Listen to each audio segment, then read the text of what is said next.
Voilà, alors maintenant je tenais à présenter les exemples chez Handel. C'est pareil, il y en aurait d'assez nombreux, on pourrait les trouver aussi bien dans les pièces de clavecin, puisqu'il a beaucoup écrit pour le clavecin. Handel a écrit beaucoup, bon je signale ses dates, je ne suis pas sûr d'ailleurs, je pense qu'il est mort en 1759, c'est un exact contemporain de Jean-Sébastien Bach. On cite toujours, c'est à juste titre bien sûr, trois compositeurs nés la même année, c'est-à-dire les dernières années, enfin les dernières années, dans les 15 années avant le XVIIIe siècle, c'est-à-dire 1685, c'est la date de naissance de Handel, de Bach, sont donc des exacts contemporains, et de Scarlatti. Voilà. Et ils sont tous morts en...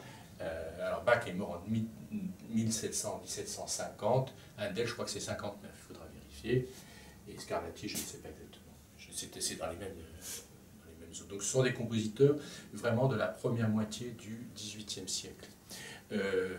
Handel est un compositeur vraiment à part, c'est un immense compositeur, j'en parle moins, je me suis beaucoup occupé de Bach et je cite très volontiers beaucoup, enfin dans le travail, tout le monde a pu le voir, l'œuvre de Bach, mais enfin l'œuvre de Handel est une œuvre gigantesque, absolument magnifique, très vaste, aussi en proportion quantitative. Il a écrit beaucoup pour le clavecin évidemment, il a écrit alors pour l'opéra, il a écrit des opéras à l'italienne qui sont écrits en italien, et il a écrit des oratorios qui sont en langue anglaise, donc c'est le cas du Messie. C'est un compositeur, je voudrais quand même juste signaler ça, c'était un peu une force de la nature, hein. Donc il y a quelque chose dans sa musique qui est de cet ordre-là, c'est-à-dire quelque chose d'extrêmement dramatique au sens dynamique, enfin il a des formules très tranchées, par exemple ses sujets de fugue, il y en a, j'invite tout le monde à les regarder, les écouter, les fugues qui sont dans le Messie ou dans d'autres œuvres, dans ces autres oratorios, ont un côté extrêmement vigoureux, enfin extrêmement vivant. Les sujets de fugue de Handel ont un caractère bien à elles.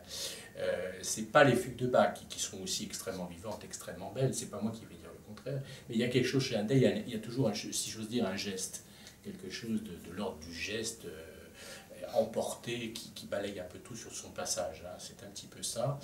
Et d'ailleurs, il avait un grand admirateur en la personne de Beethoven lui-même qui a dit un jour, peu importe, je pense que c'est vrai, hein, ça n'a pas été inventé, mais que le plus grand compositeur était Handel.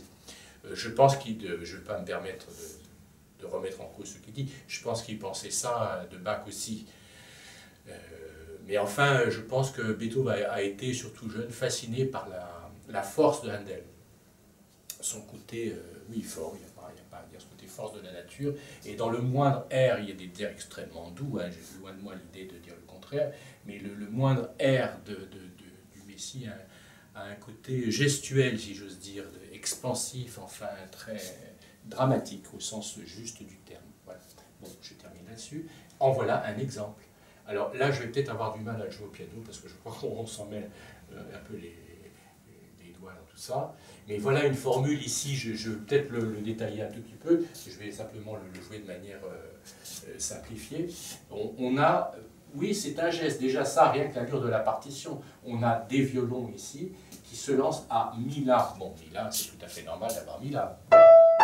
Voilà, donc déjà il y a une basse qui pose, mais seulement c'est pas mi-la, c'est... Voilà, donc il y a déjà quelque chose, on sent une tension dès le début, et on a des sauts gigantesques. Et il aurait très bien pu, voilà, on aurait très bien pu imaginer une écriture qui aurait été, je vais le faire, je ne vais peut-être pas l'écrire, qui aurait été ici, mi-la, ici déjà.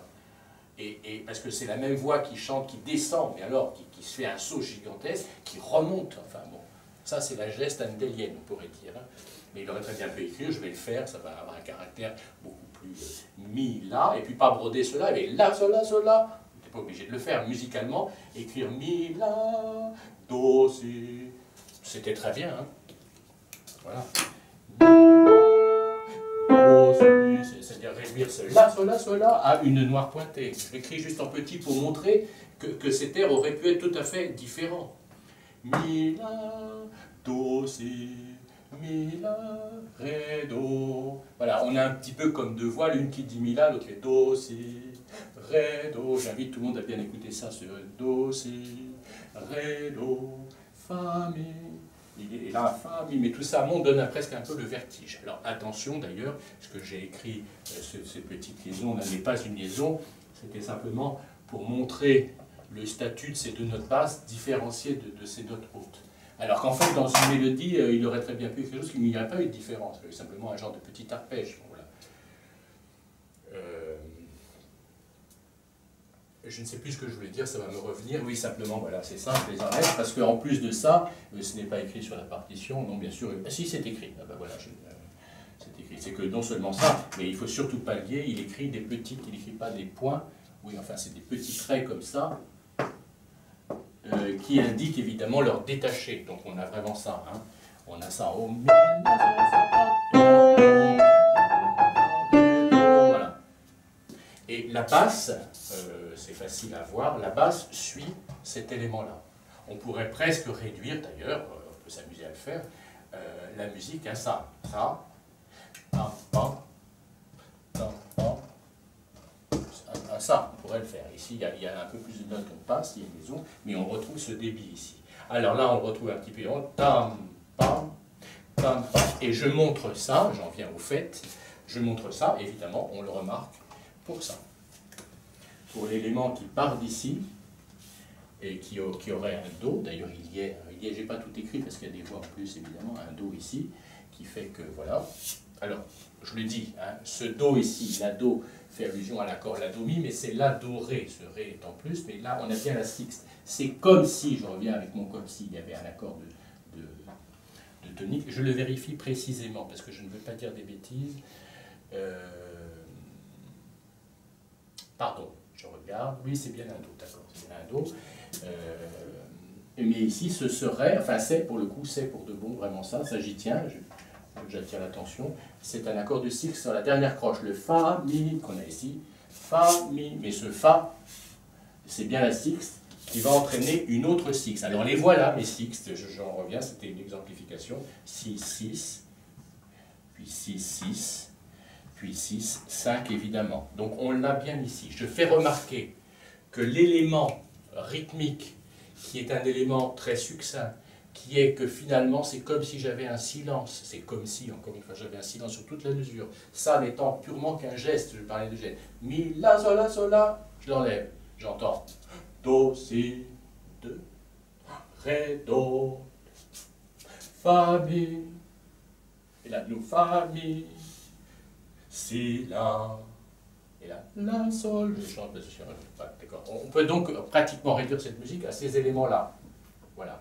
Mais ils sont intercalés par ce geste et cette montée très vigoureuse vers l'aigu, cette espèce d'élan. Hein, voilà. Donc ça, c'est très indélien, typiquement indélien. Alors, ce que je voulais dire ici, sur mon fameux enchaînement qui m'intéresse, on voit bien l'accord La, Do, sous-entendu La, Do, Mi, mais serré, peu importe, La, Do, Fa, accord de sixte, Sol, dièse, Si, Mi, Sol, bécard, Si, Mi, le même, Fa dièse, La, Ré qui arrive après, donc Fa dièse, La, Ré est vraiment réalisé ici, et puis Fa bécard, enfin je dis Fa dièse, ici c'est déjà le Fa bécard, et puis l'accord de dominante. Ce que je vais dire, c'est que, je reviens à ce que je disais avant, c'est que l'élément, je ne suis pas allé au bout de mes phrases, j'y viens maintenant, l'élément vide, ici ce serait vide, et la mesure se réduirait à 1, 2, pam, pam, pam, pam. Ici j'ai ça, pam, pam, pam, pam, pam, c'est-à-dire qu'il y a deux noirs ici. Voilà. Et bien ce rythme-là, tam, pam, tam, pam, pam, c'est-à-dire premier temps, deuxième temps, puis croche, premier temps, etc. C'est le rythme de c'est un rythme qui était considéré comme le rythme noble par excellence. C'est le rythme de la sarabande. Tam, pam, tam, pam, pam. C'est-à-dire qu'il y a comme un appui sur le deuxième temps. Voilà. Normalement, le deuxième temps de numéro 3 temps est faible. On revient 1, 2, 3, 1, 2, 3. Mais du fait qu'il n'y a rien sur le 3, on revient 1, 2. Donc le 2, malgré tout, malgré lui, il est un peu une petite impulsion, un petit accent sur le deuxième temps, donc un peu comme une petite syncope, ce qui n'est pas, mais tim, pa, tim, pa. Donc on l'a ici, et ça ajoute au caractère, je dirais, très noble de ces termes. Je vois la partition, je vois une chose qui est intéressante, parce que ici, on a, c'est pas, là je disais sous-entendu, en fait, il n'y a pas de mi, mais non seulement il n'y a pas de mi, mais parce que j'ai écrit en petit, là, c'est écrit en petit, l'organisation du clavecin, parce qu'il n'y a rien d'autre que ça, finalement. Il n'y a rien d'autre que ce que j'ai écrit, le texte réel, il n'y a rien d'autre que ce que j'ai écrit. Et il se trouve que dans cette partition, dans cette édition, il n'y a pas le chiffrage, mais il y a la réalisation du clavecin, ce qui est très rare. Enfin, ce qui est très rare, je ne sais pas si c'est très rare, non, c'est pas si rare que ça, mais en tout cas, ici, la réalisation du clavecin. Et je signale simplement que il est écrit, ces deux notes sont bien écrites, mais il y a cette note-là écrite aussi. Donc, c'est-à-dire qu'on commence directement sur la fameuse sixte tout de suite. Voilà, je voulais le dire. Et donc, on a bien les fameuses trois sixtes, celle qui est placée sur la tonique, donc le sixième degré, l'accord du sixième degré. Il s'agit bien de l'accord de Fa majeur, La, Do, Fa. Voilà, je ne vais pas le jouer pour l'instant parce que l'écriture ici est un petit peu gênante, voilà, enfin, c'est pas très pratique. J'invite tout le monde à écouter l'extrait que nous passons sur le... Et puis de toute façon, c'est pas très beau là sur le piano, ça fait un peu maigrelette, c'est un petit élément. Voilà, bon, je l'ai fait, voilà, je l'ai fait. Je plaisante, mais c'est beaucoup mieux quand c'est des cordes qui le font. D'abord, c'est plus rapide en plus. Non, il y a écrit andante, hein, andante. Donc, c'est pas un mouvement forcément extrêmement rapide. Et il dit aussi, je le dis, bon voilà, il dit que la basse, on doit rajouter un basson. C'est-à-dire qu'il n'y a pas simplement le violoncelle, la voix de basse, mais qu'il y a le basson. Donc il y a le clavecin, il écrit basse continue, donc c'est le clavecin qui est écrit, mais il dit avec basson. Voilà. Attention, pour renforcer la basse, et pour me donner un caractère peut-être marqué plus que... voilà pour cet exemple indélien. Je vais donner un deuxième exemple très court, mais je voulais l'indiquer.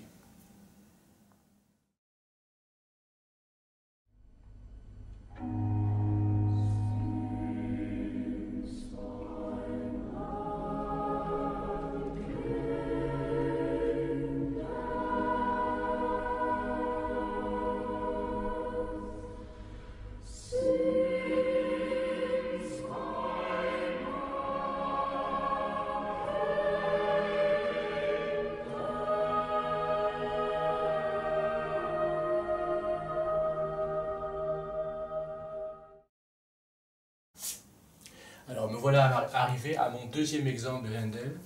Il s'agit, j'en profite pour dire, j'ai omis de le dire précédemment, la pièce que j'ai montrée qui était en la mineur, c'était le numéro 42. On sait, je l'avais dit pour les passions de Bach, je le redis ici parce que les passions sont comme des oratorios en fait, là il s'agit bien d'un oratorio. Les différentes pièces qui se succèdent sont tout simplement numérotées.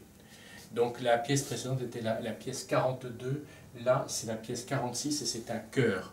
C'est un chœur qui est un chœur écrit allegro, qui d'ailleurs est en do majeur, et qui commence par une introduction lente, mais même très lente, puisque le compositeur indique grave. Nous avions déjà vu l'expression grave à propos de Corelli. Grave, c'est un mouvement lent, vraiment lent. Je montre ça. Pourquoi? Pour la même raison, ça s'inscrit dans l'étude que je propose sur le chromatisme, mais c'est un chromatisme où il manque un élément. Voilà, je voulais le dire. On arrive ici, ça, il n'y a rien de chromatique. Je vais en parler très brièvement. On est bien dans la mineure, on commence sur l'accord de la mineure. La, do, mi, fondamental, fondamental, tierce 4. Voilà, l'accord La, Do, Mi ramassé ici, avec une basse plus grave. On arrive ici, c'est intéressant, sur l'accord de La mineur avec doublure de tierce. La, Do, Mi, voilà l'accord, j'en profite pour redire la doublure de tierce, elle se trouve très souvent dans cette position, avec l'accord ramassé ici, La, Do, Mi, et une tierce chantant dans le soprano. Voilà. Or, mon élément chromatique intégral aurait été, je le dis ici en le montrant là, Sol dièse, Sol bécard, Fa dièse, Fa bécard, Mi. Encore une fois, on est bien d'accord. Je commence, je le redis maintenant pour la énième fois, je l'ai beaucoup dit, sur la tonique ici, et puis on arrive sur la dominante ici. Mais il manque un élément, et d'ailleurs il y a un silence qui est assez parlant. On commence par un silence ici aussi. Ce qui est important, même dans le mouvement grave, on est à 4 temps. On entend bien, premier temps, c'est-à-dire que le chœur commence à chanter, sur une partie faible de temps. Ça, c'est une syncope, ça se retrouve dans le deuxième élément de phrase. On a un premier élément qui commence comme ça sur temps faible, et de la même manière ici. Je ne dis pas que c'est ce qui justifie l'absence du sol dièse, pas du tout. Mais enfin, en plus de ça, ça ne fait que le confirmer. On a donc un sol bécard, on a donc un sol. On a bien deux fa. Habituellement, on avait deux sols, le dièse, le bécard, de Fa, le dièse, le bécard. Là, il n'y a que le Fa qui est concerné par le chromatisme. Voilà, je voulais le signaler. Alors, autre chose que je signale, justement, ça rentre un peu dans le cadre de ce que j'ai montré dans Purcell. Purcell, j'avais montré une différence d'écriture et l'emploi de l'accord de septième de dominante sur sensible. Hein. On se souviendra de l'accord 6-5 barré sur le Fa dièse quand on était en Sol mineur. Et bien ici, sur la note Sol, qui est la note qui serait un Sol dièse abaissé en Sol bécard, c'est pas du tout une sixte, c'est un accord de septième, j'allais dire de septième de dominante, c'est un lapsus parce qu'en fait, ça y est, ça s'en est apparenté, c'est un accord de septième diminué. En fait, il s'agit bien d'un accord plus 4. Mais justement, j'en profite pour dire, souvenons-nous dans Handel, la sensible abaissée chromatiquement donnait un accord plus 4. Eh bien, c'est bien le cas ici, c'est comme une sensible sol dièse, la sensible de la mineure sol dièse, abaissée chromatiquement, donne un plus 4. Simplement, il manque le sol dièse. Voilà, et c'est pas n'importe quel plus 4, parce que plus 4, comme tout le monde le sait, c'est un renversement d'accord de septième de dominante. Là, il s'agit de l'accord plus 4 bémol 3. On peut mettre bémol tout seul, ou on écrit des fois bémol 3 dans ce cas-là. Le voilà, le bémol 3 ici. Je tenais à le faire remarquer, et du coup, le Do est haussé en Do dièse, de la même manière que dans l'accord plus 4 chez Purcell, le Si bémol, souvenons-nous, était haussé en Si bécard. Hein. Bon, voilà, je n'y reviens pas, je ne vais pas mélanger les propos. Voilà, par contre, ici, j'arrive sur une belle sixte, je me retrouve dans mon cas habituel, tel que j'ai déjà beaucoup décrit. Et, chose très remarquable, alors j'attire l'attention, c'est pas, si c'est le sujet, puisque j'avais parlé, souvenons-nous, du chromatisme, j'avais parlé de la basse sans chromatisme, des sixtes qui se suivent, ici du chromatisme, mais j'avais parlé, si, c'est même vraiment mon sujet, de l'apparition de l'accord de sixte augmenté dans cet enchaînement. C'est-à-dire qu'avant qu'on arrive à l'accord de dominante, l'accord ici mi sol dièse si, mi sol si, mi sol dièse si, l'accord qui le précède a la sixte augmentée. Donc j'y fais, je demande une attention particulière là-dessus, parce que c'est vraiment mon sujet, c'est un des éléments que j'avais annoncé. L'arrivée, on voit bien ici l'arrivée, la présence de la sixte augmentée. On voit bien que le Ré, comme c'était le cas chez Corelli, le Fa descend sur le Mi, et le Ré monte sur le Mi. Attention, ce sont des notes carrées, j'en parlerai après. La note carrée, c'est bien un Mi que j'écris, c'est un Mi écrit ici, c'est une note carrée, enfin c'est pas un carré, c'est un genre de petit rectangle qui se met dans la portée comme les notes qui sont rondes, et c'est la note carrée. La note carrée vaut 2 rondes. Bon, j'en parlerai après parce que je ne vais pas perdre le fil de ce que je dis, donc c'est bien mis. Je faisais remarquer à propos de la sixte augmentée que la sixte augmentée n'était autre parce que l'enchaînement essentiel, c'est Ré mi au soprano, Fa mi à la basse, comme je l'ai montré chez Corelli ou même chez Cavalli précédemment, etc. Mais là, le Ré est haussé en Ré dièse. Et on trouve, comme on l'avait trouvé chez Cavalli, je ne sais plus, peu importe, on trouve à la fois l'abaissement du Fa dièse en Fa bécard et le haussement du Ré en Ré dièse. Autrement dit, ça joue un peu une fonction de sensible. Hein. Ce n'est pas la sensible, mais c'est un peu la sensible de la dominante. Voilà. Et puis un autre élément très intéressant, c'est que là, j'ai bien, je l'écris en bleu comme ça, j'ai bien l'accord, le La est une blanche pointée, donc se prolonge ici, donc j'ai bien l'accord de sixte, Fa, La, Ré, j'ai bien donc 2 fois la tierce. On est bien d'accord, c'est un accord de sixte qui double sa tierce, nous l'avons beaucoup vu. Eh bien, l'une des 2 tierces, celle-ci, quitte la tierce pour avoir une quarte. Donc c'est bien de cet accord de sixte qu'on appelle de sixte augmenté, qui serait et qui est la sixte augmentée de type italienne, l'italienne, se transforme par le passage du si en une sixte augmentée française, c'est-à-dire l'accord 4-3. Voilà, c'est tout ce que je voulais dire. Je crois qu'il y a beaucoup d'éléments très intéressants. Hein. Je fais remarquer, ça c'est vraiment un détail, mais j'en profite, je vois là, ça me frappe, parce que nous avions travaillé dans un des chorales du 2e chapitre, l'enchaînement, j'avais écrit ça moi. J'avais écrit non pas là comme ça, non pas une octave, mais j'avais écrit un unisson. Et le La descendait sur le Fa. Il y avait la montée de quarte ici. Qu'on se souvienne bien que chacun se reporte à cet enchaînement. On en a un très bon exemple ici. Voilà. C'est tout ce que je voulais dire. Donc je récapitule les éléments. Ici, l'introduction d'une harmonie différente de la simple sixte. En ça, elle est comparable au plus 4 qu'on avait chez Purcell. sauf qu'ici il y a un élément en plus, il y a bémol 3, donc c'est un renversement de septième du mi, donc cet élément-là. L'élément ici, la sixte augmentée, qui se transforme aussi en sixte augmentée française. Autre chose, je fais remarquer, ça c'est pas un élément nouveau, ça n'est qu'une petite constatation, c'est que du coup le soprano est chromatique. Sur une basse qui d'une certaine manière est chromatique dès ici, sol, fa dièse, fa bécard, mi, j'ai un soprano chromatique ascendant. Contre la basse chromatique descendante, j'ai do dièse, ré dièse, mi. C'est très intéressant quand même. Je joue seulement ça. La basse ici, j'ai sol, fa dièse, fa bécard, mi. Si je le fais même en mesure, ça fait bien do dièse en haut. Donc sol, do dièse, c'est bien le triton lui-même, la quarte augmentée, le plus 4. Donc j'ai bien ça. Voilà. C'est ça, c'est très intéressant et c'est très important. Je joue cet enchaînement précisément à la deuxième ligne ici. J'ai bien... Voilà, donc on entend bien sol, si bémol, le mi, le do dièse. Donc j'ai bien...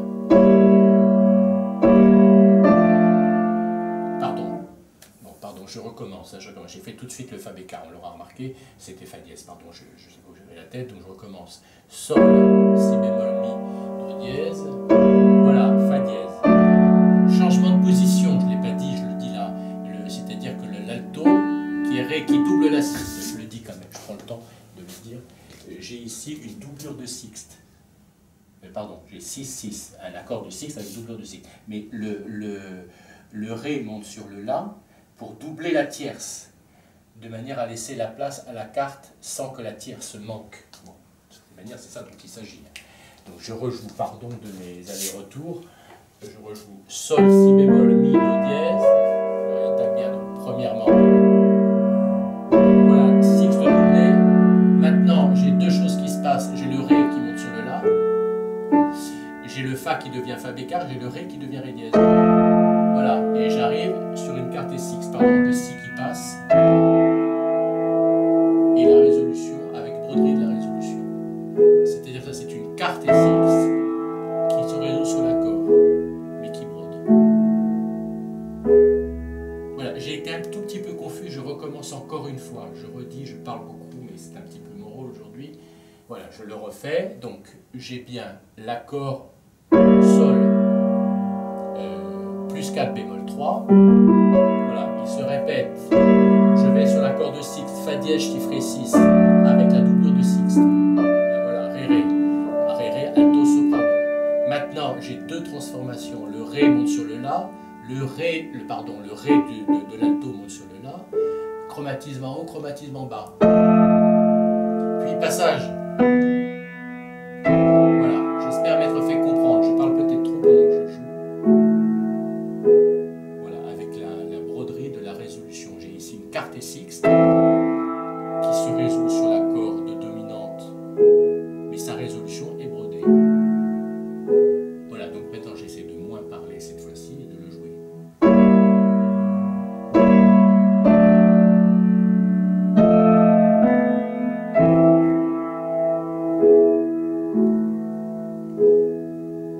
Voilà. Bon, je pense que c'est un très très bel exemple. J'aurais été un peu peiné de ne pas le montrer. Alors maintenant, petite réflexion sur cette bizarrerie, ce qui aujourd'hui paraît une bizarrerie, c'est que la mesure est à 4 noirs, enfin c'est chiffré C, 4, 4, peu importe, il y a bien une ronde par mesure, on voit bien la ronde et deux blanches, et ici la mesure d'arrivée est une mesure à 2 rondes, voilà. Et il n'écrit rien pour le signaler. C'est évident, c'est un reste de musique ancienne où les barres, des fois, pouvaient être omises parce qu'on gardait une mesure plus longue, peu importe, je ne rentre pas dans le détail, mais on est bien d'accord que c'est une mesure qui fait 2 rondes. Or, la valeur qu'il faut 2 rondes est la note carrée, j'ai déjà dit. Voilà, donc on a bien ici, c'est comme si j'avais eu une barre ici et ronde liée à ronde, voilà. Simplement, dans une mesure de fin, une mesure de cadence, c'est pas une cadence, hein, c'est l'arrivée sur tonique. La tonique ici est doublement brodée, elle est attaquée quarte et sixte, elle se résout, la résolution est ici, ici on a bien mi, sol, mi, si, sol dièse mi, une belle position de l'accord large avec fondamental au soprano, et j'ai une broderie ici, des deux voix intermédiaires qui continuent Ça c'est une appoggiature, une double appoggiature, donc tout ça, j'ai bien ici à l'alto, La, Sol, Fa, Si, de la manière au ténor, Do, Si, La, Si, qui fait qu'évidemment, j'ai ça.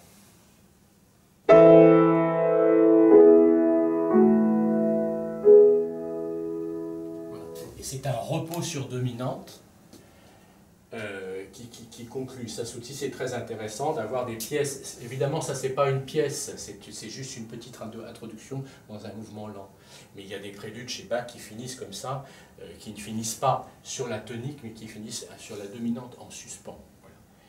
Il faut le savoir, c'est quelque chose d'assez courant. Il y a un lied de Schumann dans le cycle opus 39, qui est un des plus beaux cycles, enfin, ils sont tous pardon, un lapsus, un des plus beaux cycles de leader de Schumann. Je le préciserai, où on a un repos sur dominante comme ça, à l'ancienne, avec broderie, hein, dans un lied du 19e siècle, dans l'opus 39, hein, je crois, il me semble bien. Dans le cycle de leader opus 39, voilà, c'est intéressant, c'est-à-dire une pièce qui finit avec une suspension sur dominante et la tonique n'arrive pas. Et elle ne manque pas d'ailleurs, hein, à l'époque, on n'attendait pas une tonique, c'est vraiment un beau repos sur dominante. Voilà tout ce que je voulais dire. Là, c'est assez consistant, contrairement peut-être à d'autres exemples. Même l'exemple précédent de Handel, je n'ai pas beaucoup développé l'histoire du chromatisme. Je ne l'ai pas fait observer plus que ça. Il était déjà connu. C'était un simple exemple. Tandis que là, il y a des éléments intéressants. Il y a la sixte augmentée avec changement de doublure, l'arrivée du si qui fait la fameuse sixte française, etc., etc. Donc ça, j'invite tout le monde à bien le regarder et à en profiter un maximum. Voilà, ce sera tout pour ces exemples de musiciens anglais.